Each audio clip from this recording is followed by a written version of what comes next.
Maayong hapon, Negros. Ini ang Digicast Negros X. Ang nagapanguna nga napulo ka mga balita sa isla sang Negros ang amo ni gadulong sa inyo. Updin ninyo kami via Facebook, YouTube, kag sa among nga website www.digicastnegros.com. Kag sarama kayo malantaw sa Kika Channel 11 sa Kabangkalan City, Himamaylan City, kag Banwasang Ilog. Kaagyari na ang top 10 nga mga balita sa Negros subong adlaw. Lalaki gikan sa Talisay City, pinakauna nga Delta variant sa COVID-19 sa Negros Occidental. Anak sang OFW nga nagpositibo sa Delta variant nga taga Bacolod, nagpositibo sa virus. Nagkanalain nga mga litrato sa mahimo line-up ni Abby Benitez sa pagkakonsihal nagtuluhaw. Civil Service Commission nagmando sa Basiwa nga i-reinstate ang ikakas nga mga empleyado. Basiwa pagadalo sa korte ang among nga desisyon. Kag sa Good Vibes, kilalahon si Rambo, isa ka frustrated nga pulis, nagalibod sa tao sa aga, tanod kong gabi. Inatanan sa Digicast Negros X.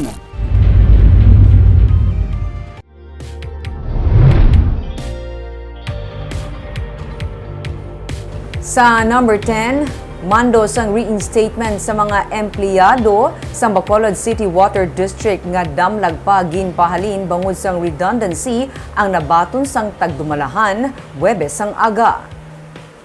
Suno kay Engineer Michael Soliva, ang Acting General Manager sang Basiwa. Hindi pa man final and executory ang mando sa Civil Service Commission sa pagpabalik sa mga natungdan nga empleyado.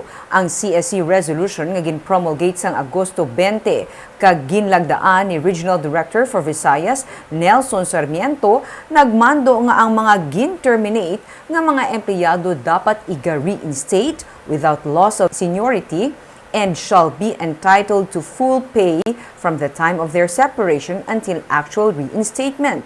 60 ang apektado sa redundancy. Pero isa diri ang casual, 59 ang regular nga empleyado, kag sa 59 siyam ang nag-avail sang early retirement package nga gintanyag sang Basiwa sa ila kasunod sang joint venture agreement sini sa Prime Water Infrastructure Corporation suno kay Soliva. As of press time, ginapatud pa ang mga legal nga tikang sang Basiwa angot sa among nga desisyon sang CSC suno kay Soliva. Patag sang manager nga ang mga position sa mga ginpahalin nga mga empleyado yara pa man, pero ang isa sa ginalantaw nila amo nga ang mga functions sini ang nadula na bangod sang pagsulod sang Prime Water. November 16, 2020, nagsugod ang Prime Water sa operation. December 31, 2020, na-terminate ang mga natungdan nga empleyado. Most likely will be exhausting all legal means to counter. And that would be filing an appeal? We will still have to consult with our legal kung ano siya ma-appeal or ano ang proper terms na legally. If we have a final decision from the Civil Service Commission, we have to follow. Propositions sila lang na. Yeah, the positions are there. Pero since wala na ang operation sa Prime, wala na ang operations rather sa Basiwa, ito na sa Prime, that's why that was part of the redundancy nga in-declare sila.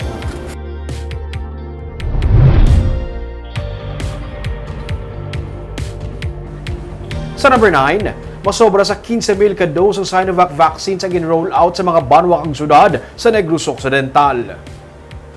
Inakabahin sang 80,000 ka mga Sinovac vaccine nga nag-abot sa probinsya sini nga semana. Kung lubos na nga ma-roll out ang 80,000 ka dose ng Sinovac vaccine sa masunod nga semana, magadangat na sa mga sobra 340,000 ka dose ang nadapat sa Negros Occidental. Kahapon paginsugdan ang rollout sa 70% nga target pabakunahan, halos 12% ang nalabot sa probinsya. Sa gihapon, nagadepende naman sa kadamuon sang bakuna nga mag-aabot sa Negros Occidental ang paglabot man sang target suno sa kay Diaz. Parayod man ang pagbakuna para sa second dose nga nagalakip sa mga kapulisan sa Negros Occidental nga ginpadalaan sang PNP headquarters sa ilaman nga supply. Samtang parayon ang pagdubo sa COVID-19 cases sa Negros Occidental. 665 ang active cases as of August 25. Wala naman sa problema sa mga ospital kag parayon nga manubo ang occupancy rate o kung hindi ini puno. Sige man Japon abot, so we are happy about it and we want to show to the national government nga basta padalaan niya ang Negros ya ubuson gid ya naton ang aton nga mga vaccines ya within a period of about 5 days buwa na natanan. Ang kung gusto sila i-first dose namon tanan, i-first dose na namon tanan.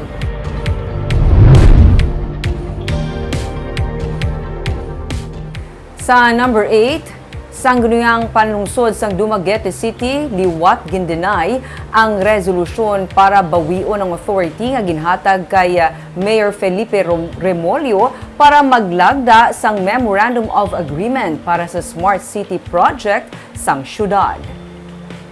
Ina ang ikaduha na nga tion nga gindenay sang council ang syudad ang resolusyon. Sa boto nga 6-5, nagapabili ng desisyon sang konseho nga ihatag kay Mayor Remolio ang authority para magsulod kag maglagda sang Memorandum of Agreement.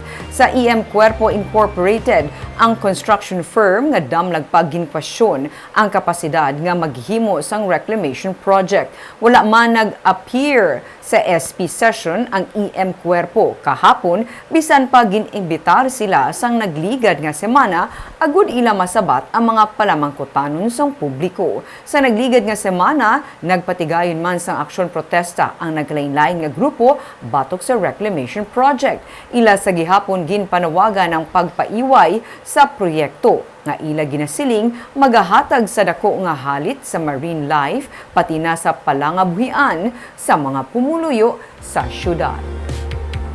Sa number 7, isa ka pastor nga natudlo yara sa likod sa isa ka investment scam sa Negros Oriental nagsungka na. Nag-surrender kay na sa aga ang pastor nga ginatudlo yara sa likod sang AGF Trading nga ginareklamo sa pag-scam sang kapin 200 ka mga persona sa Negros Oriental. Ginreklamo ang pastor nga nagdalagan sa masobra sa 100 milyones pesos nga kantidad nga gininvest sa iya nga trading. Ginpahayag sa pastor nga siya ay nagsungka sa otoridad kag handa sa nga sabton ang mga reklamo batok sa iya. Iya man gipasalig nga iya ibalik ang kwarta sa mga tagreklamo nga nag-invest sa iya.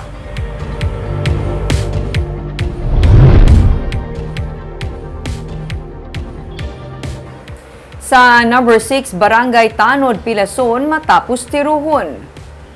Padayon karon nga ginabulong sa ospital ang Barangay Tanod nga si Cesario Villafuerte matapos tiruhon sang iya man kilala nga suspect sa Barangay Quezon sa San Carlos City kagabi. Suno kay Police Lieutenant Ruby Aurita, Deputy sa San Carlos PNP, ang biktima ang nagtulog sa balay sang iya abyan nga tag-iya sang farm. Mga alas 11 suno sa pulis, naggahod ang mga ido gani na bugtawan si Cesario kag didto na siya gintiro sang suspect. Hindi pa mapatud suno sa pulis kun ang suspect ang tuyo gid man magpangawat pero ini ang may record na suno sa pulis sa pagpangawat sang mga manok.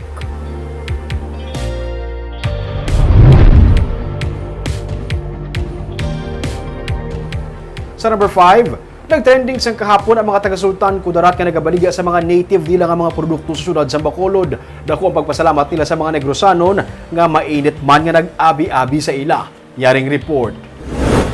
Isa ini sa duha ka mga salakyan nga ginsakyan sa mga tumandok sang Sultan Kudarat sa ila pagpadulong sa Bacolod. Sa sulod sa salakyan, nabutang ang ilang mga bayo. Sa likod sini, ginkarga ang ilang mga baligya. Bitbit pa nila ang mga latas ng sardinas nga amo ang ilang ginakonsumo sa pagbiyahe. First time nila makapabakolod kag wala sila maglaom nga amo sini kainit ang pagbaton sang ilang mga produkto nga himo sa uway. Ang ini nga pick up gikan pa Cadiz City, nagbiyahe ang tag-iya pa Bacolod para magbakal sa ilang mga duyan. Cadiz City. Layo pa sila dito, nakita nilang video natin kahapon, nangita sila sa amon dre. Ipakita ka gini nila. Oo, nangita sila kay tungod nga nakita nilang mga amon nga mga product. Daw maayo man ang pagtanaw nila. Naganaan man sila, nagbakal sila duwa ka bilog nga Kita ko to, kargaya. Oo. Bisan mabunok ang ulan kahapon, wala sila maghalin sa pwesto kay matapos kuno mapost sa Facebook ang ilang mga produkto. Wala na sila ginuntatan sa pagdagsa sang customer. Ganit diri na lang sila mismo nagpaligad sang gabi. Nagbutang sila sa mga duyan sa mga puno sang kahoy para may matulugan. Istorya nila, pinaagi sa GPS, ila nalabot ang Bacolod. Wala sila magpaabot nga 2 man katalaklaron sang highway sa Mabinay, Negros Oriental. Naisipan namin na pasukin ng Bacolod. Pero wala gid sa may nakaalam yung ruta, sir, na pabakolod? Wala. Map lang talaga? Oo, GPS? GPS lang kami. Ha? Di wala signal. Paano wala signal? Ha? Kung wala signal? Dire-diretso naman ang signal namin, sir. Ah. Tuloy-tuloy, hindi talaga naputol. Grabe. Saan ang tinuturo, doon lang kami sumusunod. Oo. GPS namin. Kaina, padayon sa gyapon na pag-inabot sa mga customer. Kung amo sini kadamo ang ilang display sa kahapon, amo na lang sini ang nabilin subong. Isa ka semana ang plano nila nga magtinir sa Bacolod, pero paubos na ang ilang produkto sa ikaduha pa lang kaadlaw. Kung maubos na ang produkto, plano nila nga magpauli man gilayon sa Sultan Kudarat. Makapoy kag malahoy kuno ang biyahe halin sa ilang lugar, pero sulit man ang tanan kay paubos na ang ilang mga baligya.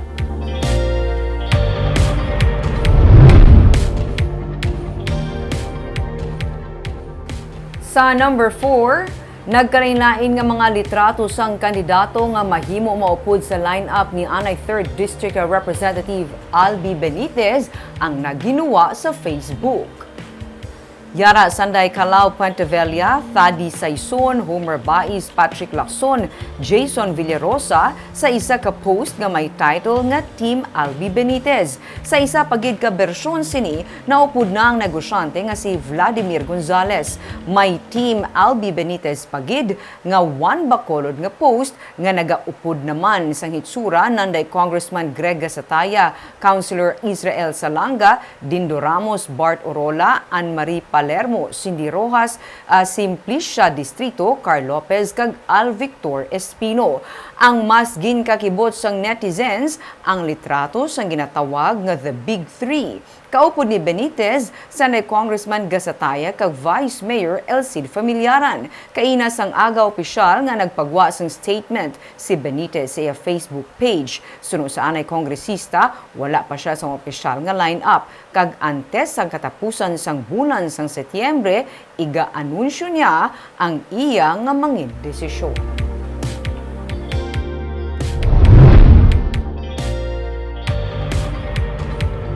Sa number 3, ang probinsya na lang sa karon sa Negros Oriental sa Central Visayas ang nagapabilin nga probinsya nga wala pa sang Delta variant sang COVID-19. Ini matapos makarecord naman sang unang Delta case ang Siquijor. Sunod sa kay Dr. Leland Estacion, Ground Commander sa Provincial IATF, kinahanglan ang masugot pagid nga border control ilabi na sa land travel. Kahapon, 31 lang ka mga bagong kaso ang nadugang sa probinsya, kag 20 ka new recoveries. 390 ang active cases karon sa Negros Oriental. Samtang 85 naman ang kaso nga nadugang sa kahapon sa Negros Occidental, kag 37 ka recoveries. 665 ang active cases sa probinsya. 903 naman ang active cases sa Bacolod, nga may 50 new cases kag 79 new recoveries ang kahapon. Sa number 2, nagpositibo sa virus ang 8 ka tuig nga bata nga lalaki sang 45 anyos nga ROF nga Delta variant case sa Bacolod. Ipadala naman ang swab specimen sang bata sa Philippine Genome Center. May report si Nico Delfin. Nagpositibo sa COVID-19 ang 8 ka tuig nga bata nga lalaki sang 45 anyos nga returning OFW nga COVID-19 Delta variant case. Suno kay ang Executive Director sa Bacolod Emergency Operations Center, ipadala man nila ang swab specimen sang bata sa Genome Center. Agud mausisa kung ano nga variant ang naglaton. Kaya ang city values niya is also low, lower than 30. So we are entertaining base any of the variants man ang resulta sang iya nga test. Sang Lunes, nagpamalibad pang 45 anyos nga ROF nga liwat kun tani magpa-swab test matapos nga nagnegatibo ang iya RT-PCR test siya pagpauli halin sa Manila pa Bacolod sang Agosto 20. Hulyo 20 sang una nga nagpositibo siya sa COVID-19 sa mag-abot sa Manila halin sa Dubai. We are expecting nga ang father among maupod sa bata sa isolation facility since he is a minor. Nahangpan man sang pamunuan sang EOC ang delay sa pagpagwa sa resulta sa mga ginpadala nga swab specimen para sa genomic testing, pero ginakinahanglan ang pagsunod sa health protocol kabahin diri ang repeat testing kag isolation para ma-detect ang COVID-19 Delta case. We were proven right and the protocol is correct. As a matter of fact, they refused. So kung wala ita ma-test, wala ka mabalaan nga ang bata ya is positive. Kung ang bata ya not only positive, pero 22 lang ang cycle threshold, which is lower than 30. which fits the criteria for sequencing. Naka-strict home quarantine ang pamilya sang OFW. Ang iya-anak nga COVID-19 active case ang natala naman isaylo sang extraction team sa isolation facility. Nico Delfin para sa Digicast Negros. Kag sa numero 1 sa mga balita, subong nga adlaw.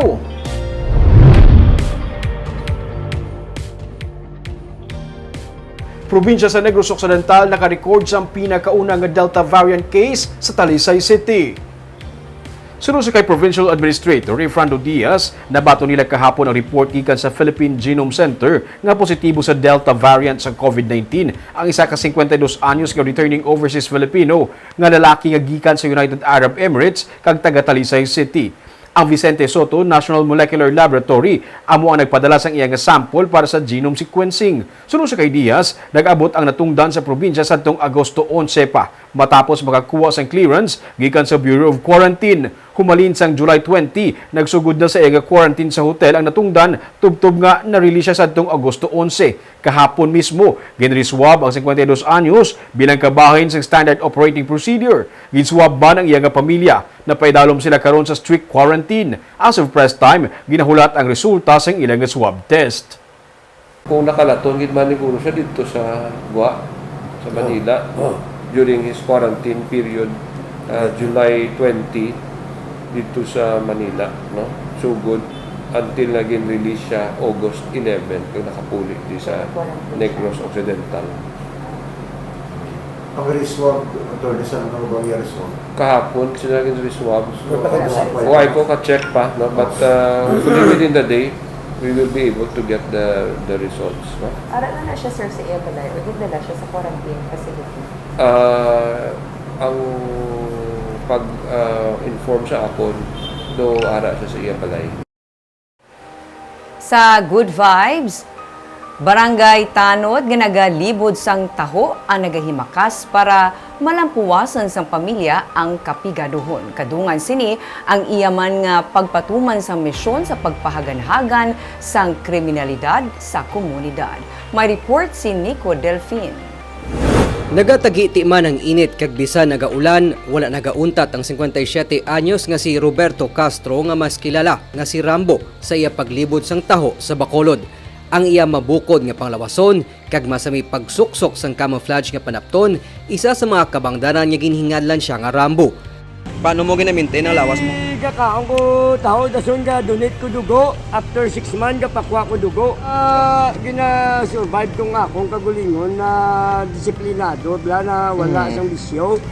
Way makainom ako pero nablang bulong na sa kapoy. Pero ang mabukod nga lawas kag kusog ang iya ginagamit hindi lang sa paghakwat sang binagto nga taho kundi pati man sa kampanya kontra kriminalidad, ilabi na sa illegal nga droga bilang executive officer sang tanod sa Barangay 29. Kung ano mo gid makapoy ko galing kay tiga pangamuyo na ko sa babaw. Ang number 1 makabulig sa aton ang Ginoo gid na makabulig sa akon pamilya na matagaan na kami sa bakod.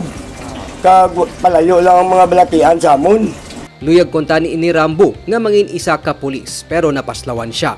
Mga illegal na mga kontra ko kay tungod ang akong bata na isa ka babae doon nagbuwang sa Shabu. Parang napusan niya ko ganito bo na pilasan si Papa ya. Kisa that time daw masinggit na ko. Kisa daw mabuhang mo ko po super. Bato lang. Ginabatuan ko lang. Fighting spirit lang. Nangin anay boksidor man si Rambo sang dekada 90. Suno sa iya, masami siya nga makabaton sa mga pagpanghangkat sa dalan. Pero mas ginapili niya nga magrikta na ng lakat para makalibod sang taho. Okay na kay Rambo nga mapauli ang masobra sa 500 pesos nga kinitaan para man sa kinahanglanon sang pamilya sa matag adlaw. Subong, kaluoy sa mga Ginoo, ang ibabaw gatanaw man sa ako na mayo man lang ako na ginahimo sa parehas ko wala makumay ginatapakan. So tinlo ang ako na pagpangabuhi. Para kay sino ka nagapangabudlay? Sa babaw sa Ginoo giya sa aton Ginoo. Pero para sa diening mo pagsakripisyo adlaw-adlaw? Para sa akong pamilya man kag sa akon man na mga kwan sa mga utod ko man sa iban man. May 7 ka mga kabataan si Rambo, kag may 8 naman ka mga apo. Pero sa iya nga edad, wala siya nagakalipat nga mag-exercise. Nagapati si Rambo nga importanteng paghalong sa ikayong lawas, agod man bisan paano, makapadayon siya sa pagserbisyo kag mahatag ang mga kinahanglanon sang iya nga pamilya. Nico Delfin para sa Digicast Negros. Nakita mo na siya, Barb, si Rambo? Mula pa po namin. Nakita ko siya sa mga pila ka mga operations before sang police station 1. Doon makita ko siya nakasando, tsakto na nakapatig. Pwede pa ko na sabi ko na police asset niya siya, kagli nagtanod siya. Tanod. Frustrated police, Roming. Pero grabe, no? Ang iyang mission, gidya, bali, ara niya sa heart niya, Yes. ang pagserbisyo, gid. Di pa dayon niya, Barb, mapadayon niya gyapon ang iyang mission. At the same time, nagapangabuhi siya as vendor. Basta gihimakas, Roming, ya, biskan ano ka pigado, ya, makatibawas gid sa ulihi, ya. Kung gusto mo, ginihimo mo nila doon, di naman sa trabaho, ginang tawagan niya. Kaag ang mayan mga balita sa Negros, subong nga adlaw. Kay man sa panahon karon importante nga may ihibalo ka sa nagakatabo sa imo nga palibot. Pero dapat balanse kag eksakto ang mga impormasyon. Padayon kami nga magapangalagad sa Negrosanon. Ako si Barbara Mijares. Tugtub sa buwas ako naman si Romeo Subaldo, mayong hapon.